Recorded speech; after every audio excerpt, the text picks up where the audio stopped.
Mr. Jay Mace.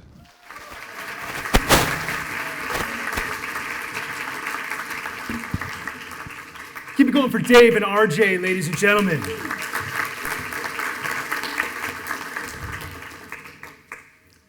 These are my two kids. My wife speaks 3 languages. I speak 1. She goes out of town, and I'm like, babe, don't worry about it. I got the kids. I got this. Don't worry about it. She hadn't been gone for 10 minutes. I'm trying to get little man's shoes on. Nightmare. Anybody have a little kid that didn't want to put their shoes on? What's that like? What's it like? They're not going on. So he looks me right in the eye, and he says, Shua. I'm like, I have no idea what he's saying to me, but okay. So we get him in the car, we go, we come back later that night, it's dinner time. I'm like, buddy, you gotta drink your milk. If you wanna get big and strong like Captain America, you need this calcium. So we put in the Nestle Quick and stirred it up, and I'm like, here you go. And he looks at me again and he says, Shua, Shua. And I'm like, what is he saying to me? So my wife comes back in town. A few days later, he says it again, a 3rd time. And I'm like, babe, what is this Shua he keeps saying? And she looks at him and looks at me and looks at him and looks at me and says, do you mean Fikanasua? And he says, yeah, Shua. And she says, oh, Jay, he's been telling you in Portuguese to mind your own business.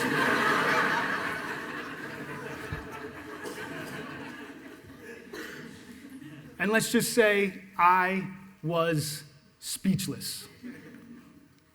Welcome to Creative Mornings, where this month's theme is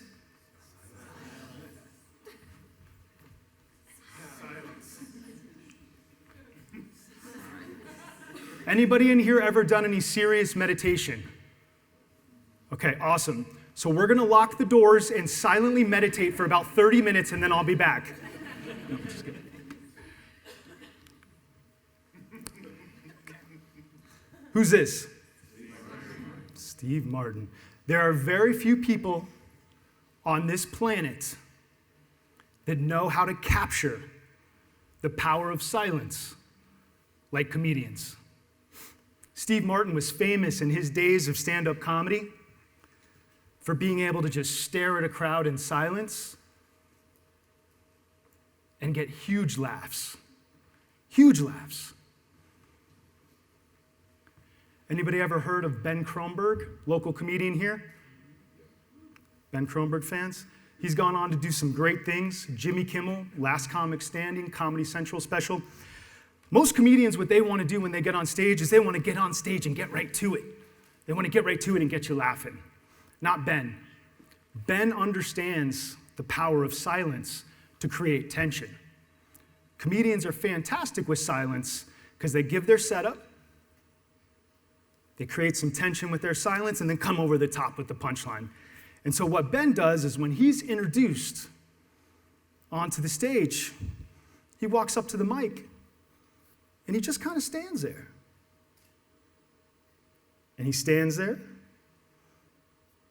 and it's awkward. Right? The crowd is freaking out a little bit. What is this guy doing? Is he nuts? Ben doesn't care. He lets that tension build and build. And if anyone has ever been on stage and sat in silence, it's a very vulnerable feeling to do that. It's a very vulnerable feeling, but Ben was able to face it, took out his little notebook, looked around, and then finally, when that tension was unbearable for the silence, Ben would just look at the crowd and say, what? Like you start working right when you get to your job?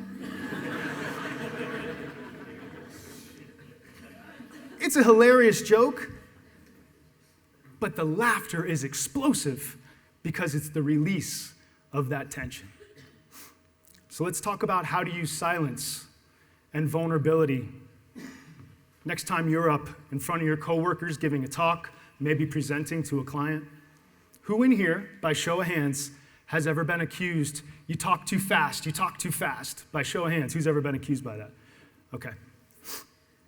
Here's your first takeaway. You don't talk too fast.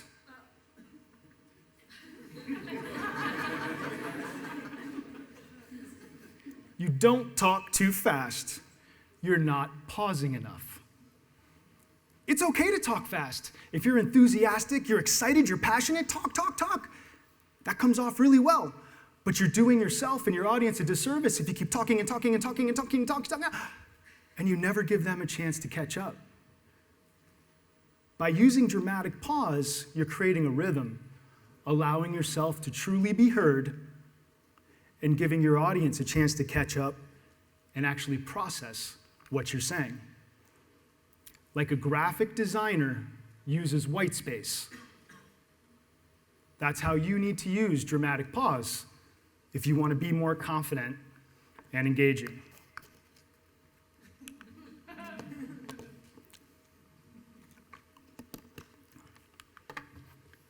All right. So my story is, as a salesperson, when I was selling professional services, I felt real vulnerable. I felt real insecure giving up a huge price tag, that investment estimate. So I'd be giving the presentation, and when it came to that slide where there was the price tag, I'd say, and your investment estimate is $60,000 a month for the next 6 months. But if you don't like that and you think that's too expensive, we'll go back, I'll get with the team, we'll rescope that, and we'll be right back with something cheaper. Right? Threw out that investment estimate, didn't even give it a minute to sit. Now, I'm not saying the old school way of selling is give out the price and he who speaks next loses. I'm not saying that. But what I am saying is I was doing myself a disservice by not just letting that sit out there for a second and giving that client a chance to react instead of spinning my own insecurities on the fact that this might be too expensive. I read in parts of Asia, in the workplace, when someone is asked a question, they wait up to 8 seconds to respond.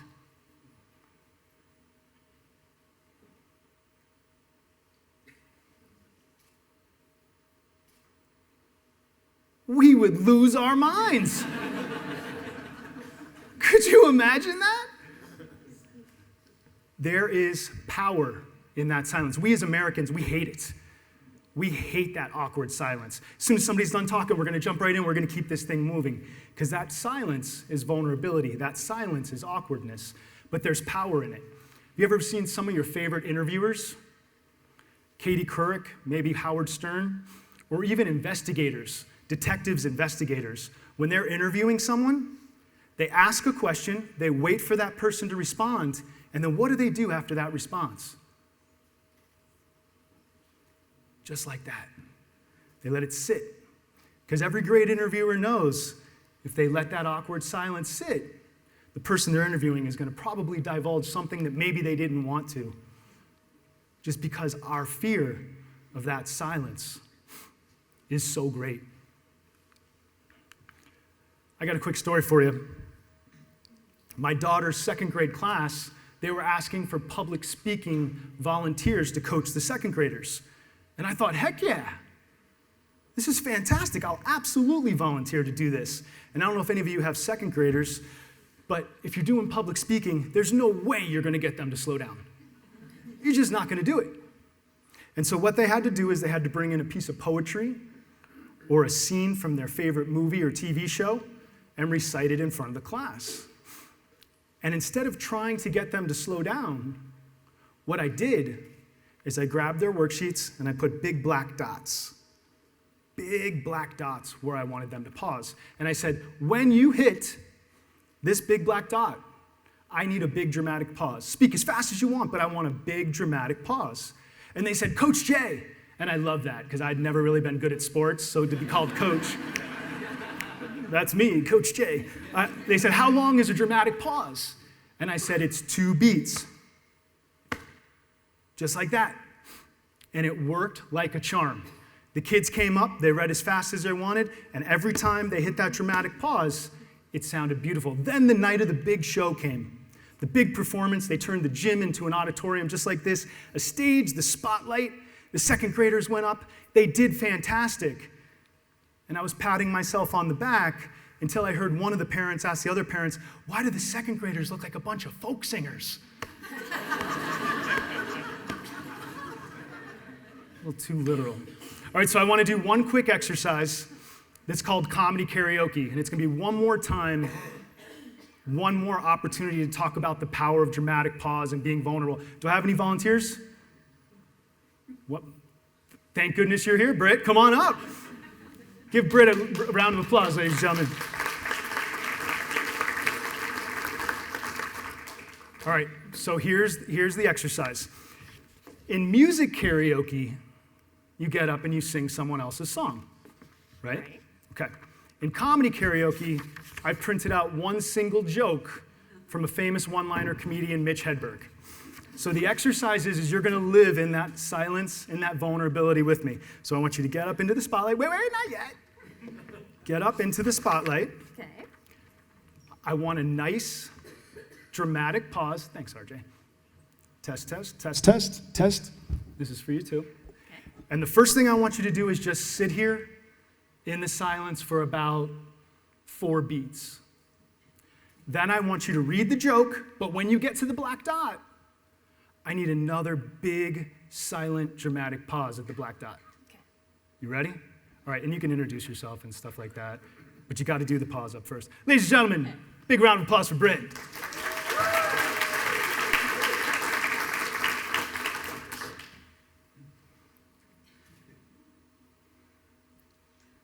This is so weird. I haven't slept for 10 days because that would be too long. All right. That wasn't long enough, it wasn't long enough. I was so scared. I don't care if this takes all day and we're going to start. No, I'm kidding. All right, do it again. I need a bigger, longer pause in between. You can do this. I haven't slept for 10 days because that would be too long. Good. All right, stay there, stay there. Okay, think about that joke from Mitch Hedberg. I haven't slept for 10 days. What's the first thing you do? You process it. You're actually, man, I've had insomnia too. That's a terrible thing. 10 days, that must be, because that would be too, you got me. Versus, I haven't slept for 10 days because that would be too long. I haven't slept for 10 days because that would be too long isn't even a joke. Look at what the insertion of silence did to that one statement. All right, and then the last question before we let you go, what was it like just standing there in that pause? Did it feel like 100 hours? What did it feel like? Oh, yeah. Totally did, yeah. But as the audience, when you were looking at her, did that seem weird at all? Oh, she looked poised. She looks great. Give her a round of applause. Good, I'm done, okay. Awesome job. Thank you, Britt. Thank you. Thank you. I am a startup, so I'm going to reuse this. Lean entrepreneur here.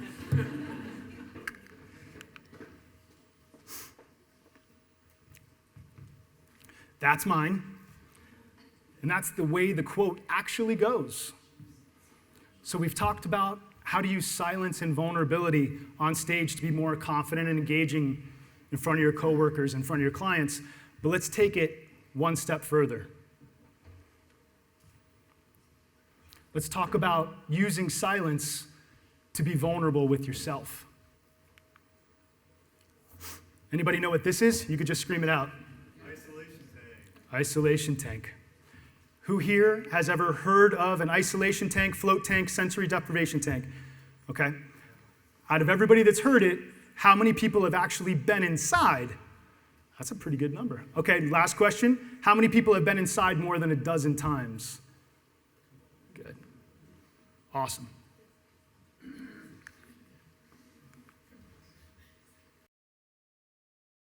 How am I supposed to hallucinate with all these swirling colors distracting me? Am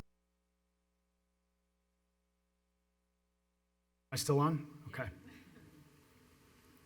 Sensory deprivation tank is like a little coffin filled with water. It's the same temperature as your body. About 800 pounds of Epsom salt in there so you float. It's so dark inside that when they shut that lid, whether your eyes are open or shut, you're perceiving the same thing. You can't smell anything, you can't taste anything, you can't feel anything. Sensory deprivation tank. You raised your hand pretty quick. Yeah. You've been in there a ton of times? You got to talk loud. You've been in there a ton of times? I love it. It's fantastic. What's the number one thing it's done for you? And I'm going to get back on stage because the mic isn't working. What's the number one thing it's done for you that makes you keep going over and over again?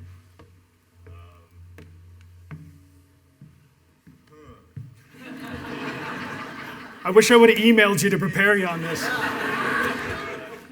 It's a retreat, or it's like this capsule where it distorts time. Okay. You don't know how long you're in there. You don't know how long is left. You're just kind of there to sit with. Okay. This month's theme is not distorting time, sir. I'm just kidding. Exactly. That was a perfect explanation. The idea, though, here is once you're inside this float tank, it's pure silence. And it's the distractions that are taken away, is what you're talking about. The distractions of the lights, the sounds, the phone, all the external, and then even to the point where your body can be a distraction. What happens when you take that away? There's not a better tool on the planet for getting to know yourself. But you have to be vulnerable with yourself in that silence. There's no way to quiet your brain. You have to be present with your brain. Pretty good? Yeah. Pretty good explanation? Yeah. So for me, the first time I went was just getting used to it. You can't just go once and say, oh, I know float tanks. You got to go at least 3 times. The first time was just getting used to that experience, figuring it out. You got to have earplugs because the water was going in my ears. The second time, just like Lisa Simpson, I'm laying in there. I started to see these weird colored clouds. I got scared and got out. I was like, that's it for me. Third time I went in, that's really when I started to get it. And this float tank has been a fantastic tool for me personally, because my story is as a stand-up comedian, even though I did it for a decade, I was never good at it. I wasn't. I consider myself a failure as a stand-up comedian because I never found my true voice. I would get on stage with an inauthentic persona and tell dirty jokes to get the crowd to laugh, and my career never went anywhere. And I'm telling these dirty jokes that aren't really things that happen to me, aren't even really things I believe, but I knew these jokes would make people laugh. And it was inauthentic. And after I got married and had my firstborn baby, my daughter, I couldn't even get on stage anymore and tell these dirty jokes. And I had a fork in the road. You want to write more authentic material or you want to quit? And so I decided to prioritize other things and I quit. But it was being in the silence of the float tank to help me find that authenticity, really being vulnerable with myself. This tool has helped me be better at work. This tool has helped me be a better husband, be a better father, but most importantly, inside this float tank is where I took the first authentic step forward with my career in creating Pitch Lab. And Pitch Lab is my authentic step with my experience in sales, my experience in stand-up comedy, where we break down the techniques that your favorite comedians use on stage to help you be more confident and engaging the next time you're in front of your team talking, the next time you're in front of a client. Just out of curiosity, or actually just scream it out, what do you think of when you think of the word engaging? What do you think of? What does engaging mean to you? Say again? Charismatic. What else? Connect. Connection. What else? Yeah. All of those are right. How about keeping folks off their phone for 5 minutes while you're speaking? Yeah. Anybody in here use Siri voice to text a lot? Anybody ever use that? Yeah. Do you like it, Jim? Yeah, it doesn't always work. That's what I think. Like almost every time I have to go back and like correct it, but I guess I'm doing it a lot in front of my daughter. So we called my wife, it went to voicemail, and I said, baby, just leave a voicemail for your mom. And she goes, Mom, I love you, I miss you, I can't wait to see you, exclamation point. Right into the voicemail. So I've been selling for a long time, and I want to tell you what I believe. Who's this? Scream it out. What movie? Yeah. So I know not everyone in here is a salesperson, but I guarantee you most folks in here, whether you're a freelancer or a creative, you have to be client-facing. You have to get in front of clients. So in one way, shape, or form, we're almost all in sales. And here's what I believe. Here's my authentic step forward. Number one, high-pressure sales tactics are dead. Glengarry Glen Ross is dead. The Wolf of Wall Street, dead. Dead. This stuff is dead. However, Leonardo DiCaprio's acting career is very much still alive, folks. Here's a quick question for you, just to prove this point. How many folks in here, by show of hands, have ever, in your personal life, decided to bail, decided not to buy something because you did not like the salesperson? Yeah, me too. And how many people in here, on the other hand, have bought something you really didn't need because you really like the salesperson? Me too. Anybody got anything embarrassing? Shout it out. What you got? This is a safe place. Turn the cameras off. People are going to start admitting stuff. All right. I'll give it to you. The number one answer I get in pitch labs is juicers. So beware of very charismatic juice salespeople. But what I believe is if you're client-facing, the differentiator is you. The differentiator is you. All right, so I'm going to give you, before we wrap up here, I'm going to give you my top 2 tips.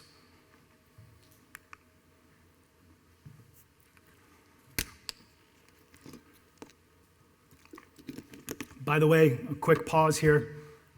This is the most text I've had on the screen the entire time. What did I do when this came up? Yeah. A little bit of silence. Everybody says I know, you can't read and listen at the same time, but they jam a bunch of text up there and then start screaming at their client's face. If you're going to put that much text up there, just pause for a second. Connection is greater than perfection. Perfection is overrated.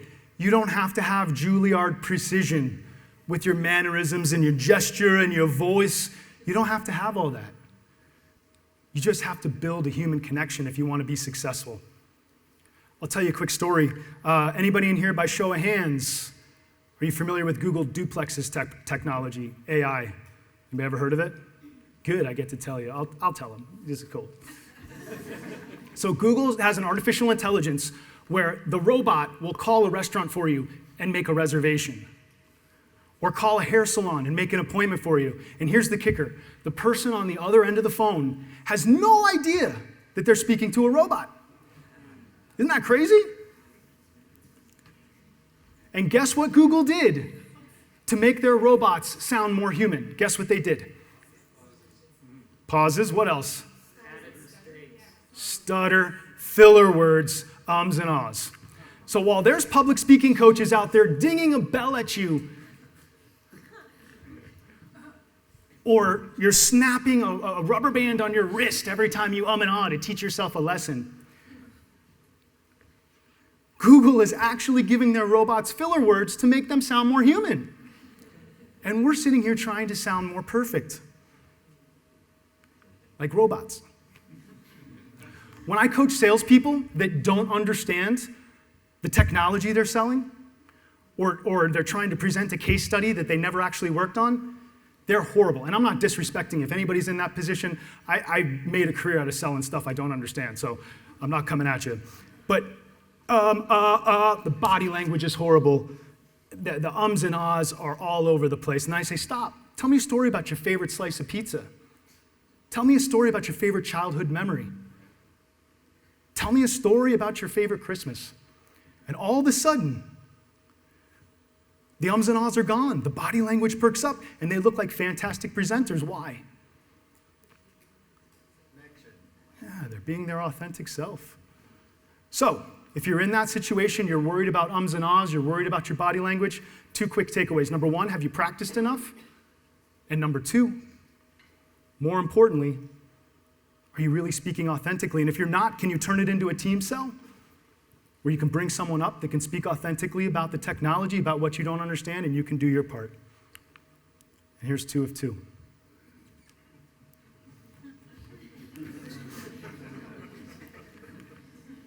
Back to vulnerability. Vulnerability builds trust. If you're client-facing, you're looking at your client's body language, and you know you've missed the mark. You know you missed it. You know they're not on board. You could feel it. What do most of us do? Whoop, we made these slides. Let's keep on trucking. The right thing to do is to be vulnerable and say, hey, I feel like we missed the mark. We missed the expectations. How do we screw up? Where do we go from here? Or as a salesperson, client-facing team saying something vulnerable like, I don't know. I don't know, but I'll find out. Or like Brene Brown says, the most vulnerable thing you could say sometimes in business is, I was wrong, I'm sorry, and we'll fix it. The catch with vulnerability, though, is vulnerability is most powerful after credibility. So there's a time and a place where vulnerability is going to cut you off at the knees. So if I was meeting someone for the first time, interviewing for a new job, I wouldn't be like Amy Schumer stumbling in there late saying, oh, I blacked out last night. I was eating mayo like it was guacamole. Way too vulnerable, way too soon. But if you build that credibility first, vulnerability is a very, very powerful tool. I'm going to leave you with this. Vanessa Van Edwards did an amazing, amazing study. 2 juicer salespeople, 2 different sides of the mall. They looked the same, they sounded the same, they pitched the same slides, same everything. But the juicer person on this side of the mall was told, after you do your presentation, pour the juice samples perfectly and hand them out perfectly. Nail it. The juicer person on this, salesperson on this side of the mall was told, nail your pitch, nail it, and then when it comes time to pour the samples, I want you to spill, I want it to be embarrassing, recover the best you can, and hand out those samples.